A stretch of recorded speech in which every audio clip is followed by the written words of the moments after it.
Assalamualaikum warahmatullahi wabarakatuh.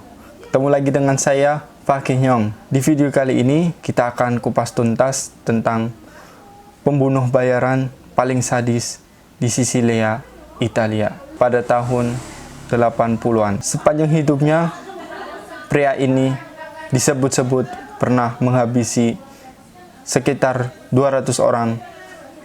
Orang ini memang begitu kejam. Bahkan dianggap sebagai pembunuh bayaran yang paling sadis di Sisilia. Itu Giovanni Brusca.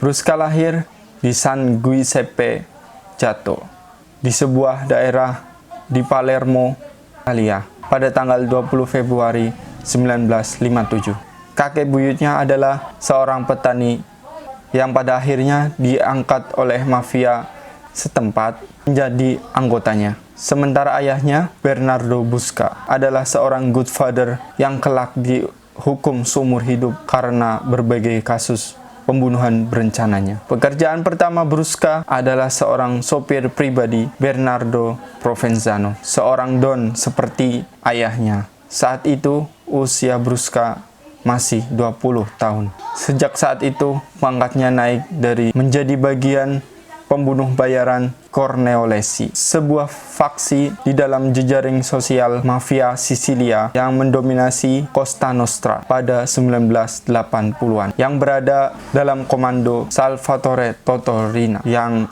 pada akhirnya disebut Riina. Sejak ayahnya ditangkap pada tahun 1989, Brusca lah yang menggantikan ayahnya sebagai Capo Mandamento. Kedegilan Brusca tak terbendung lagi. Ia menjelma sebagai monster haus darah. Sebab itu pun dia banyak punya julukan seperti Algojo, eksekutor, dan yang familiar di Sisilia sana adalah si babi. Sebuah kasus pada tahun 1993 menunjukkan betapa sadisnya Brusca. Ia menculik dan membunuh, lalu merendam bocah berumur 11 tahun dalam larutan asam yang bernama Giuseppe Di Matteo. Di Matteo adalah anak dari Santino Di Matteo, biasa dikenal sebagai nama Mezzanasca, salah satu anggota dari Cosa Nostra dari wilayah Altofonte. Ketika tertangkap pada tahun 1992, Santino secara mengejutkan bersedia bekerja sama dengan aparat hukum untuk mengungkap kasus pembunuhan dua hakim pemberani anti mafia, ialah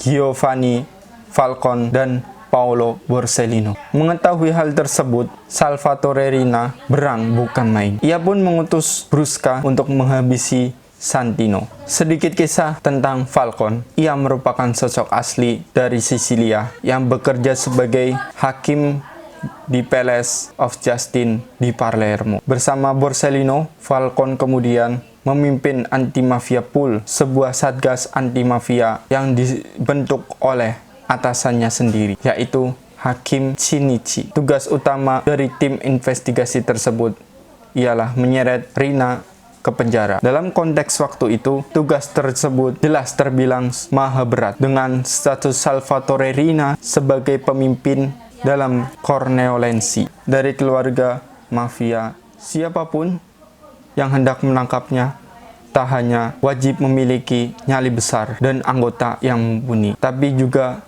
harus mempunyai strategi yang brilian untuk menyelesaikan kasus ini. Falcone turut dibantu Thomas Buscetta, mantan mafia yang ditangkap di rumah persembunyiannya di dekat hutan Amazon. Kesediaan Buscetta membantu Falcone membuat dunia mafia semakin panas dan mengecam dirinya sebagai pengkhianat mafia. Hal lain yang membuat Buscetta mau bergabung dengan tim dari Falcone karena ia punya dendam tersendiri kepada Riina lantaran dua anaknya turut dibunuh olehnya. Atas bantuan Buscetta, sebanyak 474 anak buah Riina ditangkap dan 338 lainnya terbukti bersalah dan dijebloskan ke penjara. Keberhasilan ini membuat Falcone naik daun namanya di Sisilia. Begitu juga Borsellino, khusus Falcone, ia pun dijagokan menjadi ketua pengadilan di Palermo. Namun setelah voting diselesaikan atau selesai dilakukan, ternyata Falcone kalah dalam voting tersebut oleh hakim lain yang dikenal memiliki kedekatan dengan Salvatore Riina. Walhasil, ratusan anak buah Riina yang sudah ditangkap dan dijebloskan ke penjara dibebaskan lagi. Tak hanya itu, Riina yang masih kesal dengan dua orang hakim tersebut ingin dua orang hakim tersebut mati. Ia pun mengutus Brusca untuk menjadi eksekutornya.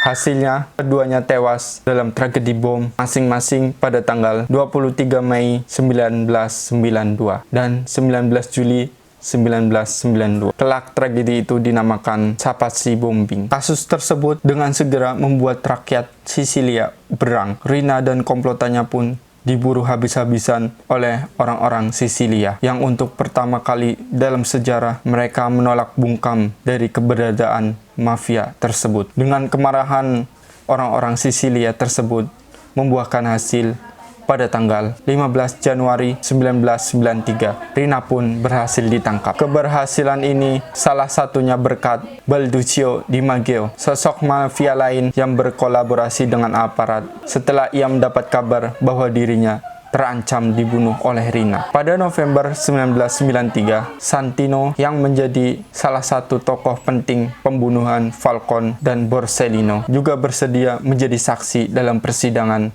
di pengadilan. Mengetahui hal ini, Brusca tidak tinggal diam. Muncullah kembali ide untuk menculik anak Santino, Giuseppe. Menurut pengakuan salah satu penculik, Gaspare Spatuzza, komplotan mereka berpakaian seperti polisi dan mengatakan kepada Giuseppe bahwa ia dibawa untuk menemui ayahnya yang sedang dalam lindungan aparat. Giuseppe diculik selama 26 bulan oleh Brusca.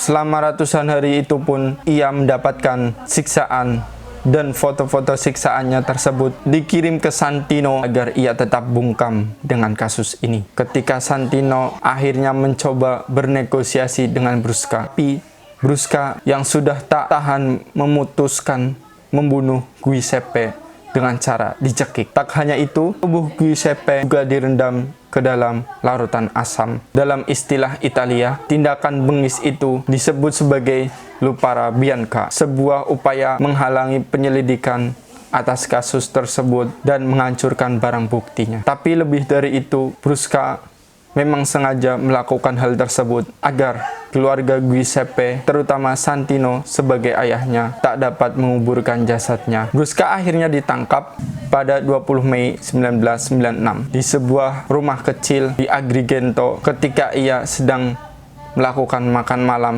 bersama keluarganya. Penangkapan tersebut pun dirayakan oleh puluhan polisi. Mereka bersorak-sorai serta menyalakan klakson hingga saling berpelukan. Beberapa pun mencopot topeng yang sedang digunakan untuk menunjukkan bahwa mereka tidak takut lagi dengan mafia. Brusca didakwa seumur hidup atas kejahatan pembunuhan berencananya, terutama dalam pembunuhan Falcone dan Borsellino. Untuk mencari keringanan, Brusca kemudian bersedia menjadi bagian dari aparat untuk menyelidiki sebuah kasus. Sejak 3 bulan pertama, keterangannya banyak yang tidak valid dan tidak bisa diverifikasi. Sampai kemudian ia membocorkan rahasia pembunuhan Falcone melibatkan Menteri Dalam Negeri Italia kala itu, Nicola Mancino. Atas berbagai informasi tersebut yang diberikan olehnya, Brusca pun diberikan hadiah, diizinkan keluar dari penjara selama 1 pekan setiap 45 hari untuk menjenguk keluarganya. Bagaimana dengan Santino? Ketika mengetahui Brusca berhasil ditangkap, Syahdan, keduanya pernah bersemuka dalam satu sidang pengadilan saat pengambilan sumpah untuk menjadi peneliti di aparat. Santino pun segera berseru kepada hakim, "Saya menjamin kolaborasi saya, tapi untuk hewan satu ini, saya tidak menjamin. Jika Anda meninggalkan saya dengannya selama 2 menit, saya akan segera memotong kepalanya." Pernyataan tersebut yang dilontarkan Santino kepada hakim lantaran ia sakit hati karena 2 anaknya yang dibunuh oleh Riina. Itulah sang pembunuh sadis dari mafia Italia yang sejak kecil dilahirkan dalam lingkungan mafia di Sisilia, yaitu Giovanni Brusca.